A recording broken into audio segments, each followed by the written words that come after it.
for being late. I apologize. I apologize. So let me not waste your time. Let's get to Gabe Green versus what's his name? Matheus Camilo. So Gabe Green, I don't know. I don't feel like I know enough about Gabe Green in order to give a proper assessment of how good I feel like he is. But let's look at his UFC opponent. He had a fight scheduled at Bellator in 2020. He came into the UFC in 2020, lost to Daniel Rodriguez, and then he lost via unanimous decision. And then he beat Phil Rowe via unanimous decision, I think in 2021. Am I reading the right person's record? Okay, and then he beat Johan Lainesi via TKO in the second round. He lost to Ian Machado Gary in 2022, not a bad loss. He lost to Brian Battle in 2023 via finish in the first round. Not too bad of a loss. I mean, that's not a bad like run, or rather, it's not like terrible people to lose to. He has about four finishes, or rather, he has like what do you call it? 10 finishes in total, a 91% finishing rate. He has four knockouts and six submissions, so pretty decently well-rounded. I'm a little bit worried about my pick. Let's actually get to what do you call him? Let's get to Mateus Nicolau. Mateus Camilo. I apologize. I made a mistake on that one. So let's get to Mateus Camilo. I don't know enough about both these fighters, to be honest. So Mateus Camilo is making his UFC debut, I think. He hasn't fought in the UFC before, like he was fighting outside the promotion. This is going to be his fight in the UFC.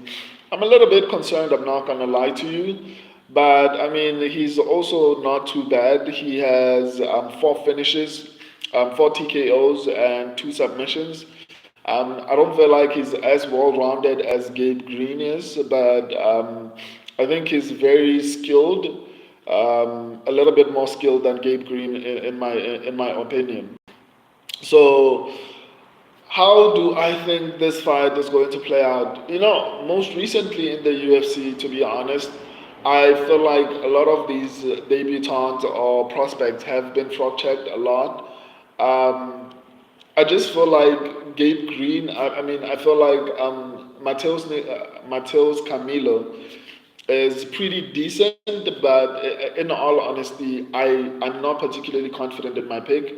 My subscribers and I are going with Mateus Camilo, but I just feel like what do you call him? Gabe Green losing to Ian Machado Gary and losing to Brian Battle is not too bad of a loss, and he's had a couple of fights in the UFC.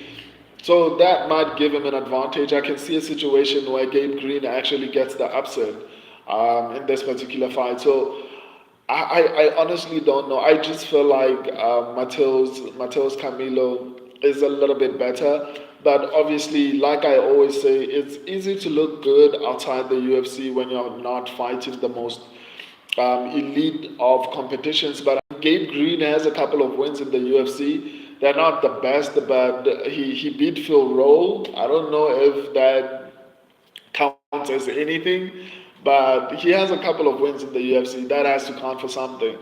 So, in all honesty, I feel like this fight is a coin flip. Both of them might be, I don't know, I wouldn't say decent or good, but Gabe Green is in amazing shape right now, right?